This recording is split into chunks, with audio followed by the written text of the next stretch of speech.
আসসালামু আলাইকুম এভরিওয়ান। তো এই তো আপনারা দেখায় আমরা তো কয়টা টিকিট, মূলত আমরা কয়েকদিন আগে গেছিলাম সিলেট এম সাইফুর রহমান পার্কও। আর ওইখানে গিয়াও বাগনির জুতা ছিঁড়ে গেছে, পরে সুপার গ্লুভ দিয়ে জুতা লাগাই দিলাম, তো জুতা ঠিক হয়েছে না, জুতা ছাড়াই হাঁটলো। যাই হোক, তো এই তো এটা হচ্ছে মূলত একটা শিশু পার্ক।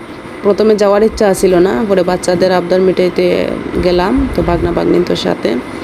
তো এই তো গিয়া দেখি এত সুন্দর, মানে বাচ্চারা গীতা বড়রাও প্রেমে পড়ার মতো, প্রত্যেকটা প্লেস এত সুন্দর, বড়দের এবং ছোটদের প্রত্যেকেরই আনন্দ উদযাপন করার মতো যে জিনিসগুলা থাকা প্রয়োজন সবগুলাই আছে।